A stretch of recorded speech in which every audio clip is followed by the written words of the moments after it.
Quem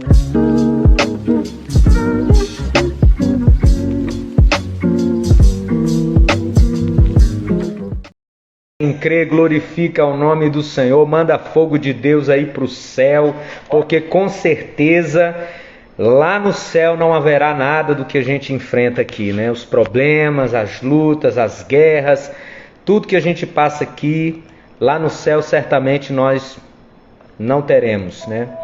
Lá no céu nós não teremos nada disso, né? Queridos, bem-vindo a todos. Tá? Glória a Deus pela sua vida.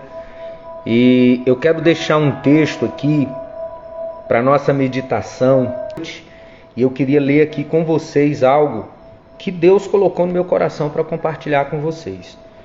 Em Isaías, irmãos, capítulo 6, se você tem sua Bíblia, se você quer anotar os códigos e as chaves que eu vou estar passando aqui, sinta-se à vontade. Olha só que coisa maravilhosa, irmãos. Isaías capítulo 6, versículo 1. No ano da morte do rei Uzias, quem está falando isso aqui é o profeta Isaías. Isaías, irmão, só para você entender, ele é considerado um profeta messiânico. Por que profeta messiânico, pastor? Porque nenhum outro profeta na Bíblia profetizou mais acerca de Jesus, do Messias, do que Isaías. E Isaías, ele viveu 700 anos antes de Jesus. 700 anos antes de Jesus foi o período em que o profeta Isaías viveu. E ele então escreve esse texto aqui, olha que experiência maravilhosa. No ano da morte do rei Uzias, eu vi o Senhor. Eu vi o Senhor, assentado sobre um alto e sublime trono. E as abas de suas vestes enchiam o templo. Serafins estavam por cima dele, cada um tinha 6 asas, com 2 cobria o rosto, com 2 cobriam seus pés, e com 2 asas eles voavam. Então eles tinham 6 asas, com 2 asas eles cobriam os olhos, com 2 asas eles cobriam os pés, e com 2 asas eles voavam. Os serafins que estavam diante do trono de Deus. E eles clamavam uns para os outros, dizendo: Santo, Santo, Santo é o Senhor dos exércitos, toda a terra está cheia da sua glória. Queridos, aqui, sem perder tempo, eu quero falar para você. Isaías, irmãos, ele era um profeta que tinha todo acesso ao palácio do rei Uzias. E por que ele tinha acesso? Ele tinha acesso, irmãos, porque ele era parente do rei Uzias, segundo a tradição. Segundo a história, eles eram parentes. Acho que eles eram primos. Eles eram muito próximos. E devido a essa proximidade dos dois, Isaías era alguém que tinha o hábito, o costume de entrar no palácio na hora que ele queria. O rei era seu amigo. O rei era seu parente. Uzias era seu parente. E ele então entrava, saía, ele participava da mesa do rei Uzias, ele comia com o rei Uzias, né?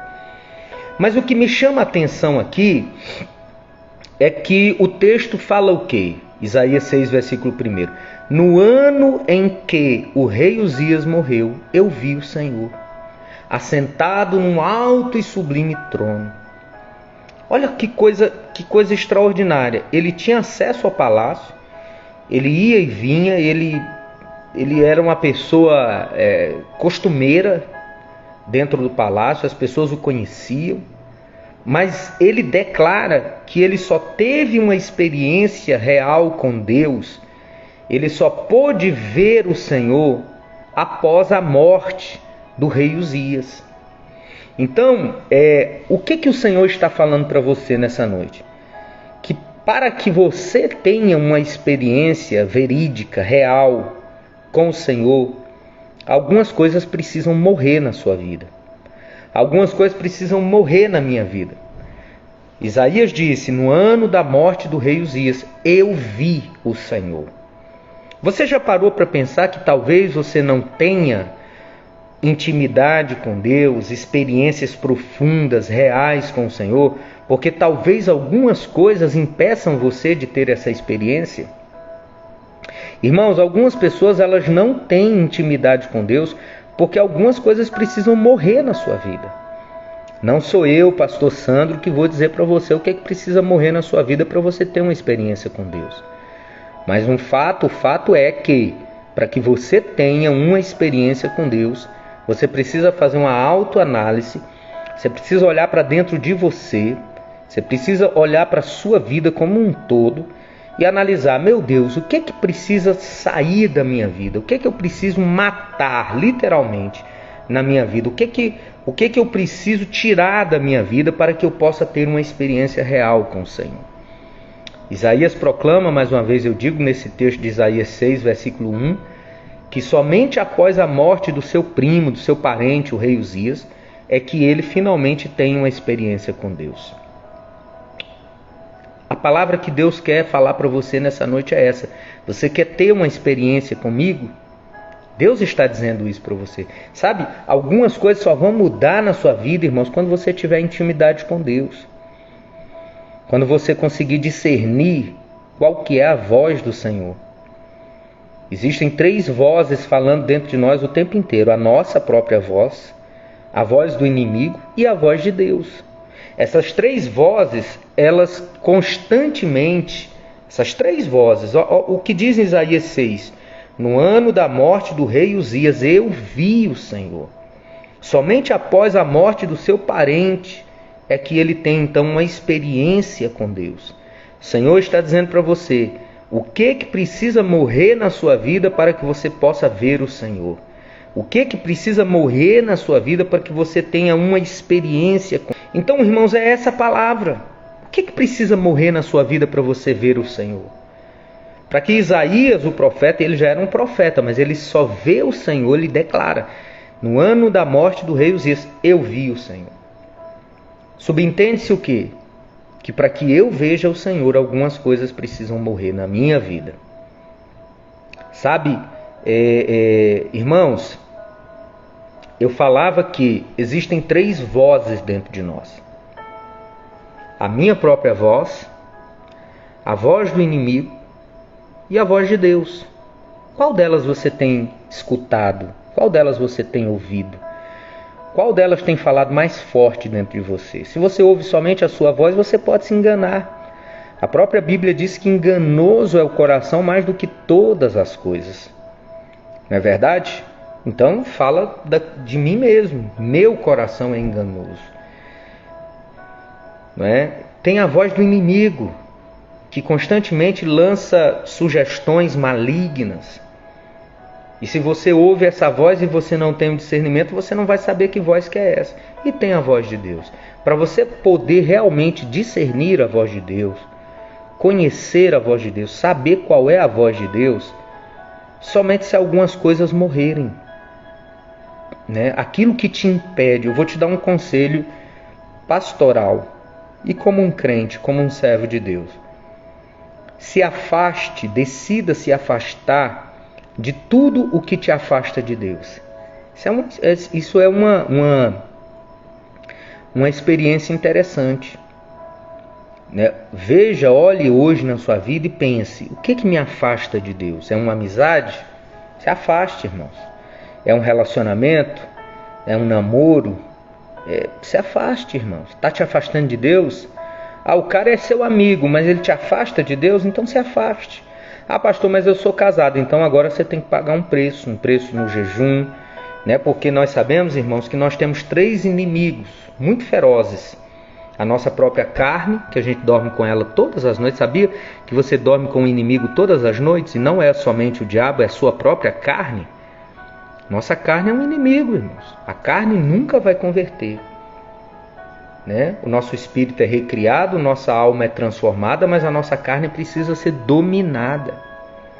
Porque os desejos da carne vão sempre ser os desejos da carne. E se você se deixa levar só pelos desejos da carne, você não pode agradar a Deus. Você vai desagradar a Deus. Você vai desagradar o Senhor. Agora, como que eu venço? Nós temos 3 inimigos. E sempre teremos até o dia do nosso arrebatamento. Ou no dia em que o Senhor nos chamar. Quais são os 3 inimigos? O mundo e as suas concupiscências, suas paixões, seus desejos. O mundo. O mundo não como sistema, o mundo como um sistema, né, que jaz no maligno. A Bíblia diz, o mundo jaz no maligno. Então esse sistema todo é corrompido, é maligno, né? Você vê claramente hoje em dia, né, que existe uma tentativa de se destruir valores, princípios que nós acreditamos, princípios cristãos, né? Então assim, o rei Uzias, ele era primo de Isaías. E Isaías, no capítulo 6, no versículo 1, ele declara o quê? No ano da morte do rei Uzias, eu vi o Senhor. Somente depois da morte do rei Uzias, Isaías tem uma experiência com Deus. Então Deus está falando o que para a gente? O que Deus nos fala nessa noite? Que existem coisas que precisam morrer na nossa vida para que nós possamos ter experiências mais profundas com o Senhor. Você quer ter uma experiência profunda com Deus? Então faça uma análise introspectiva. Olhe para dentro de você, olhe para a sua vida, olhe para o contexto da sua vida e pense, o que me afasta de Deus? Para você ter uma experiência real, legítima com o Senhor, você precisa se afastar de tudo que te afasta de Deus. É um amigo? É um relacionamento? São tantas coisas que nos afastam de Deus, esse sistema é corrompido. O texto, eu falava, né, que a palavra de Deus fala que o mundo jaz no maligno. Não é o mundo natureza, não é nada disso, é o sistema. Você vê que hoje em dia o sistema cada vez mais afasta as pessoas de Deus. Elas dão a ideia de que Deus é uma invenção humana, né? De que Deus foi inventado. Sendo que o apóstolo Paulo fala que Deus não teve princípio de dias e nem terá final de existência. Olha que coisa linda, irmãos. Isso é teologia pura. Deus não teve princípio de dias e nem terá final de existência. Ou seja, Ele é eterno. Ninguém criou Deus. Ele sempre existiu. Não tente entender isso com o racional. Se você for tentar entender a eternidade de Deus apenas com o seu intelecto, você vai pirar. Nós não podemos entender Deus apenas com o intelecto humano. Nós temos que entender Deus também pela fé. Porque o texto diz que Ele sempre existiu. Ou seja, é uma eternidade para trás, não somente para frente. Nós somos eternos a partir do momento que fomos criados, porque fechamos os olhos na terra e vamos abrir os nossos olhos no outro plano, e dali em diante nós vamos ter uma eternidade. Para nós que somos cristãos, nós acreditamos em céu e inferno, então vai ser uma eternidade longe de Deus ou vai ser uma eternidade com Deus. Mas a eternidade de Deus é para frente e para trás. É igual o tempo, irmãos. Existem dois tempos. O grego fala sobre isso. O kairos, que é o tempo perfeito de Deus, e o cronos, que é o tempo humano. Cronologia é o tempo do homem, limitado, nós estamos presos ao presente. Mas o kairos, que é o tempo perfeito de Deus, significa que Deus não está preso ao tempo. Passado, presente e futuro não existe para Deus. Ele simplesmente passeia no tempo, Ele é o criador do tempo. Ele não está preso a espaço físico geográfico, né? Ele viaja no tempo. Então, irmãos, o que é necessário acontecer na sua vida, na minha vida, para que nós tenhamos uma experiência real, uma experiência com Deus?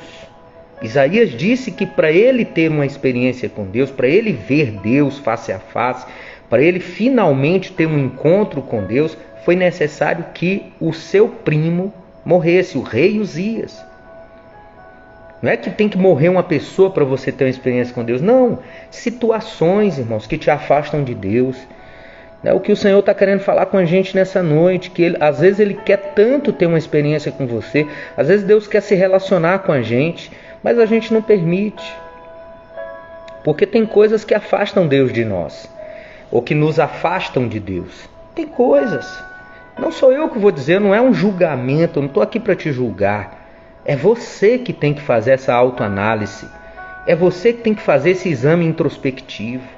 É você que tem que olhar para o recôndito do teu ser, para o recôndito da tua alma.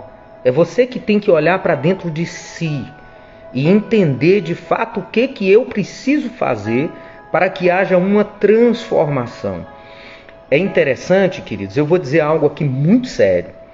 Muitas pessoas dizem assim: o cara matou, roubou, passou a perna em tudo quanto é mulher e prostituiu, aí agora ele virou crente. As pessoas falam isso de forma pejorativa, como se isso fosse uma coisa ruim. Não, irmãos.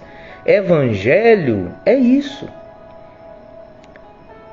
O evangelho que Cristo veio pregar é o evangelho da regeneração. Regeneração. É uma nova geração. Ele te gera novamente, ele te transforma. É mudança de vida, é mudança de atitude. Quem roubava não rouba mais. Quem mentia passa a não mentir. Quem adulterava toma uma posição. Eu não quero isso para minha vida mais.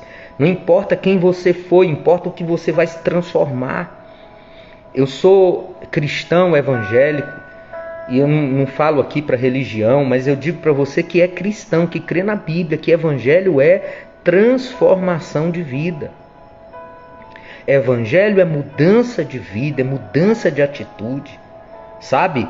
Então, para você ter uma experiência salvífica com Jesus, uma experiência de mutação, de regeneração, você tem que decidir. Sabe, não é fácil, mas a vida é feita de decisões. Queridos, eu não me vejo sem Deus. Sem Deus eu não sou nada. Ai de mim se não fosse Jesus. Onde eu estaria agora? O que eu estaria fazendo agora? Quantas pessoas morrendo prematuramente, quantos casamentos destruídos, quantos lares desfeitos porque as pessoas estão afastadas de Deus. Muitas vezes você pode dizer: mas isso aqui é tão ingênuo, pastor. Não, irmãos, não sou eu, cada um tem uma experiência com Deus. Sabia que tem coisa que para mim é muito pesada, mas que talvez para você não seja. Tem gente que até assistir televisão vai afastar ele de Deus. É pecado assistir televisão? Alguém pode perguntar para mim: pastor, é pecado assistir televisão? É e não é. Para mim, não é. Eu nem assisto televisão. Então, eu não tenho problema com televisão. Então, eu queria dar essa palavra para você, irmãos. Isaías, ele precisou passar pela experiência do luto para finalmente ter um encontro com Deus. Eu não sei o que você vai precisar fazer, irmãos, na sua vida para você ter um encontro com Deus. É muito particular. É muito pessoal. Sabe, mas uma coisa eu te falo. Uma coisa eu te digo. Eu garanto a você que com Deus é tudo melhor. E sem Deus é tudo pior. Porque o mundo e a sua concupiscência, as suas paixões, tudo passa. Hoje você é um jovem, amanhã eu tenho 50 anos. Meu Deus, eu nem vi o tempo passar. E coisas que eu fazia no meu passado, da minha juventude, eu paro para pensar, eu falo: meu Deus, que idiotice, quanto tempo perdido. Quanto tempo perdido, né? Mas Isaías, irmãos, ele proclama no capítulo 6, está aí fixado, no versículo 1: no ano da morte do rei Uzias eu vi o Senhor, assentado num alto e sublime trono. E a Bíblia diz que diante do trono, na visão de Isaías, ele viu serafins. É uma classe de anjos. Existem os querubins, os serafins. Existem os anjos, os arcanjos, né? E é interessante, irmãos, que a Bíblia diz que esses anjos, eles tinham 6 asas. Pega esse código aqui. Eu já estou quase terminando. Mas pega esse código. 6 asas os anjos que estavam diante do trono de Deus tinham. Querido, se você pegar isso é uma mentoria. Quem quiser a mentoria na sala de aula é terça-feira, tá? No meu grupo do WhatsApp que você foi convidado a fazer parte, nós vamos ter no Google Meet. Tivemos ontem uma aula inaugural e na terça-feira, não na segunda, na terça-feira nós teremos a sala de aula. Então, queridos, Isaías, para ver Deus, teve que passar pela experiência do luto. Eu não sei o que você precisa passar para você finalmente ter uma experiência com Deus, mas eu vou te garantir uma coisa: sem Deus nós não somos nada. Sem Deus a vida não tem sentido, irmãos. Sem Deus, irmão, olha, é muita loucura não acreditar em Deus. Tem gente que bate no peito, né?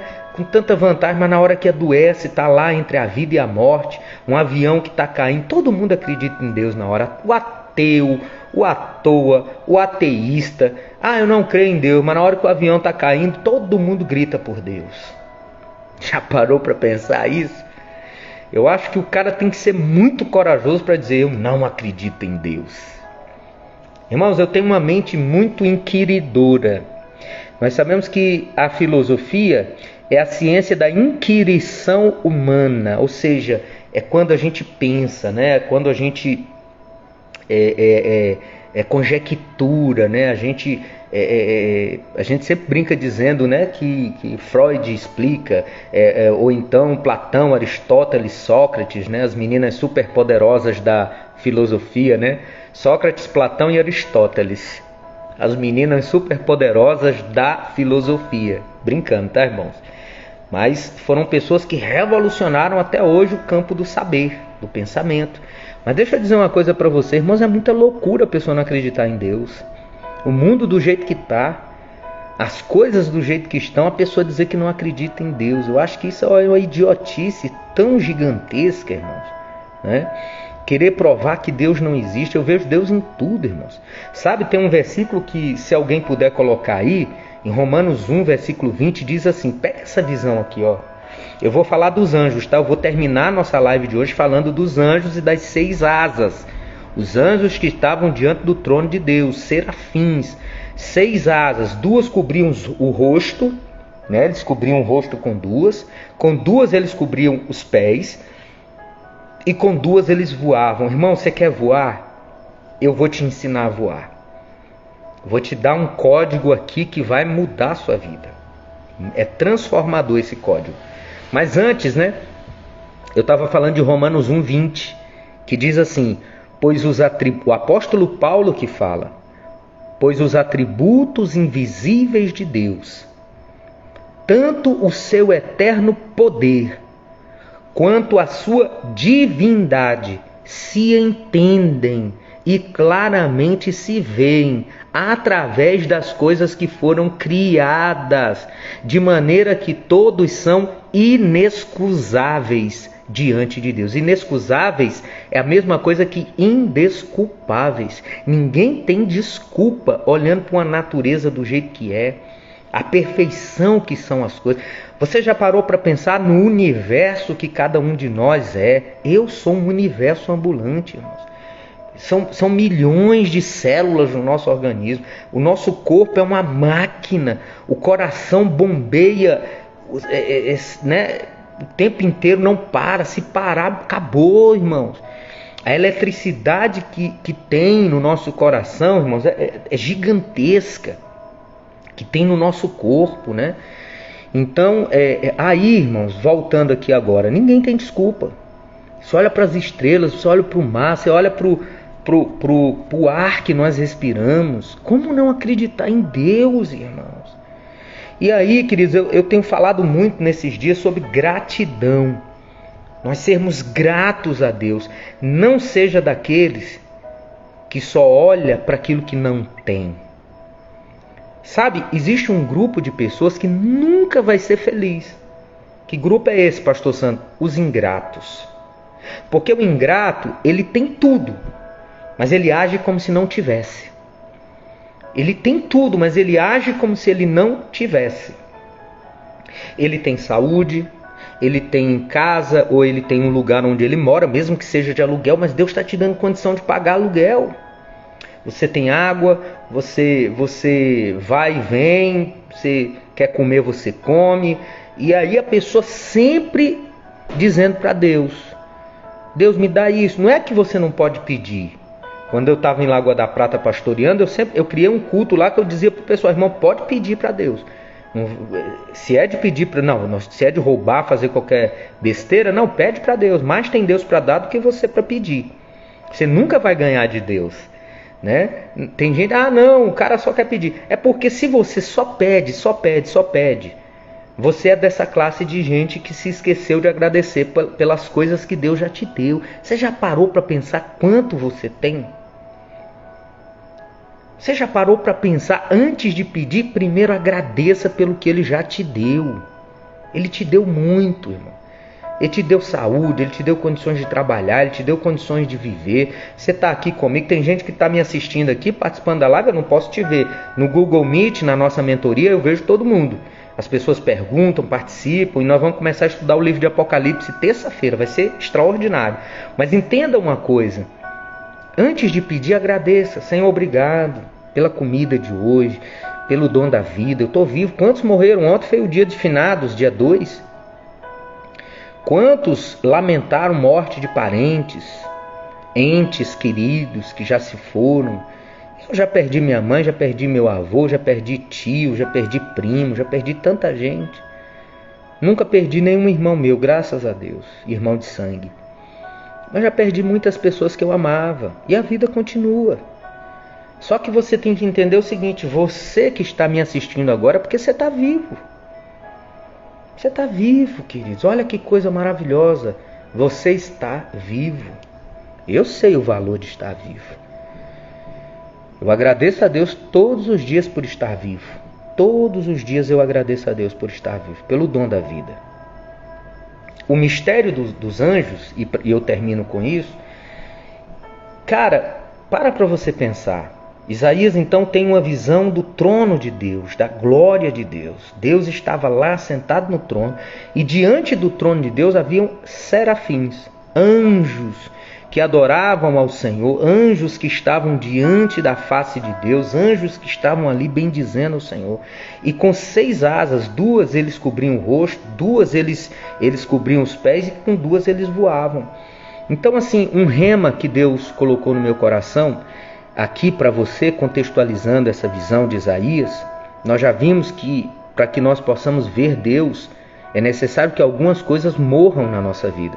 Assim como Isaías declara, no ano da morte do rei Uzias, eu vi o Senhor. Uzias morreu, Isaías então tem uma visão da glória de Deus. Ele tem uma visão do trono de Deus. E isso é uma palavra rema, é muito forte. Tem coisas que precisam morrer na nossa vida para que nós possamos ter experiências reais com o Senhor. Experiências fortes com o Senhor. Então, queridos, quando a Bíblia diz que haviam anjos diante da glória de Deus, diante do Senhor, ali adorando, né? A Bíblia diz que eles proclamavam, diuturnamente eles proclamavam, Santo, Santo, Santo é o Senhor dos exércitos, toda a terra está cheia da sua glória. Mas e esses anjos? 2 asas cobriam o rosto, 2 asas cobriam os pés e com 2 asas eles voavam. Para que você possa voar, você tem que ter cuidado com aquilo que você vê. Por isso a Bíblia diz que eles cobriam seus olhos. Por isso a Bíblia diz que eles cobriam o seu rosto. Porque aquilo que você decide ver vai determinar aquilo que você vai viver aqui na terra. Sabe, que visão você tem tido das coisas? O que você decidiu enxergar? Nem sempre você olha para um lugar e vê a mesma coisa que eu estou vendo. Como é que você vê as coisas? Para onde você tem olhado? Qual a expectativa que você tem de vida? Os anjos cobriam os olhos. Claro que no contexto, se você for pegar o pé da letra, eles estavam cobrindo os olhos por causa da glória de Deus, né? Mas contextualizando essa palavra rema, essa revelação da palavra do texto, né, cobrir os olhos tem a ver também com isso. Para ser vitorioso, nós precisamos entender que precisamos enxergar aquilo que Deus realmente quer que nós enxerguemos. Sabe, o que você tem visto? Para onde você tem olhado? Que perspectiva você tem da sua vida? Que expectativa você tem do seu futuro? Sabe, irmãos, tem gente que só vê tragédia. Os anjos cobriam o rosto, os anjos cobriam os pés, mas com as outras 2 asas que restavam, eles voavam. Você quer voar? Você quer ter experiências extraordinárias? São 10h50, eu vou encerrar, já vou fazer a oração da boa noite, para que tenhamos um fim de semana abençoado. Você precisa ter cuidado. O que você tem visto? Isso tem a ver também com a nossa visão de mundo. Então, irmãos, qual a expectativa que você tem de vida? Quando os anjos cobriam o rosto, com 2 asas eles cobriam o rosto, né? É porque você tem que ter cuidado com a visão que você tem da vida. Aquilo que você enxerga. Nem tudo que você acha que é errado, nem tudo que você acha que é certo é certo. Tem gente que tem a opinião dele, meu irmão. Sabe qual é a minha opinião? Sabe qual é a minha opinião? Tá aqui a minha opinião, ó. Essa é a minha opinião. A minha opinião vai até onde a palavra de Deus vai. Se a Bíblia se cala, eu me calo. Se a Bíblia fala, eu falo. Então, irmãos, qual a visão que você tem? Querido, está aqui, irmão. Quando a Bíblia diz assim, nós temos a mente de Cristo. O que você acha que é ter? Eu tenho a mente de Cristo como, irmão? Irmão, você tem que aprender algo. A Bíblia é o livro dos pensamentos de Deus. Você quer saber como Deus pensa? Você quer saber o que passa na mente de Cristo? Eu sei o que tem na mente de Cristo. Sabe por quê? Porque está aqui, ó. Aqui, ó, Bíblia Sagrada. A Bíblia é o livro dos pensamentos de Deus. Escreve isso na sua vida. A Bíblia é o livro dos pensamentos de Deus. Se você quer saber como Deus pensa, leia a Bíblia. E como que eu faço para ter a mente de Cristo? Lendo a Bíblia. Se enchendo da palavra de Deus. A gente tem que orar, buscar, jejuar, pagar esse preço, né? Sacrificar a nossa carne, tá? É assim que a gente vence. Os 3 inimigos que nós temos: o mundo, a carne e o diabo, né? Mundo, carne e diabo. Como que eu venço? Através do jejum, através da palavra e através da oração. Oração, jejum e palavra.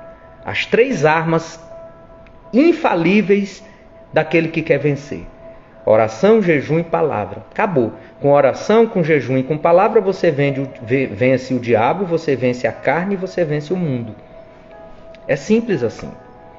Então a Bíblia diz, para a gente concluir, que com 2 asas eles cobriam o rosto. Então cuidado com a expectativa que você tem. Cuidado com a visão que você tem. Cuidado com o que você acha. Cuidado com o que você vê. Cuidado com o que você pensa. Por isso eles dois cobriam, os anjos cobriam os olhos.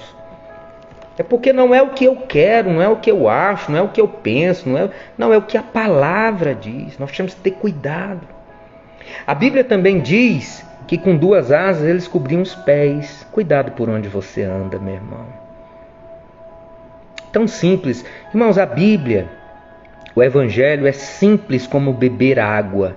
Mas tem gente que se engasga bebendo água. Tem gente que se engasga bebendo água. O Evangelho é simples como beber água. É isso aqui, é uma palavra simples, é um feijão com arroz. Mas tem gente que se engasga bebendo água. Com 2 asas eles cobriam os pés. Cuidado por onde você anda. Onde você tem andado mesmo? Os lugares, os caminhos que você tem percorrido na sua vida agradam ao Senhor. Meu amado, vá para longe de tudo que te afasta de Deus. Vou dizer uma coisa para você. Deus não sai do lugar dele. Você que vai para longe dele. Sabe por que muita coisa dá errada na minha vida, na sua vida, na nossa vida? Porque a gente se afasta de Deus. A gente percorre caminhos que não foram traçados pelo Senhor. Pastor, mas eu não sei qual o caminho que Deus tem para mim. Meu amado, leia a Bíblia. Tome decisões pautadas na palavra, embasado na palavra. Antes de tomar qualquer decisão, pense, em meus passos, o que faria Jesus? O que Jesus faria nessa situação? Eu não sei, querido, eu estou aqui para te ajudar. A nossa mentoria bíblica está lá, o nosso grupo está lá, as nossas aulas semanais estão lá, então eu posso te ajudar, mas você precisa entender isso, Você precisa entender isso. Amém? E com as outras 2 asas, eram 6 asas, 2 eles cobriam os olhos, com 2 eles cobriam os pés, então você tem que ter cuidado por onde você anda, e com 2 eles voavam. Se você tiver cuidado onde anda, se você tiver cuidado o que você vê, o que você pensa de mundo, se você tiver só esses cuidados, então você vai voar. Você vai conseguir voar, porque você vai estar diante do trono da glória de Deus, onde esses serafins estavam. Amém? São 10h57 e eu quero orar por você agora, encerrando a nossa live e convidando você para fazer parte da nossa mentoria bíblica. Nós temos o nosso grupo no WhatsApp. Pastor, eu quero fazer parte. Então você vai me chamar no privado, ou se você já tem o meu celular, o meu telefone, você pode também me chamar e eu te incluo lá no grupo, ou você pode entrar pelo link, tá? Na terça-feira nós teremos a nossa mentoria através do Google Meet. É 1 hora de aula, toda terça-feira à noite. Senhor, nosso Deus e nosso Pai, nós queremos encerrar essa live te agradecendo por mais uma semana que nós tivemos, uma semana produtiva, uma semana abençoada, uma semana tranquila. Louvamos, meu Deus, o Teu nome por tudo que o Senhor já tem feito nas nossas vidas, pelo ar que nós respiramos. Te louvamos, meu Deus, pela comida que nós comemos. Te louvamos pelo lar que nós temos. Te louvamos porque o Senhor tem suprido cada uma das nossas necessidades. Muito obrigado por tudo. Nos dê a bênção da boa noite, a noite pacífica, a noite abençoada, a noite que nos dá um sono reparador, restaurador. Obrigado, meu Deus. Eu te agradeço por tudo, por cada pessoa que ficou até agora comigo nessa live, nesse ensinamento, nessa porção da palavra de Deus que eu pude compartilhar com os teus servos. Muito obrigado por tudo, em nome de Jesus. Beijo no coração.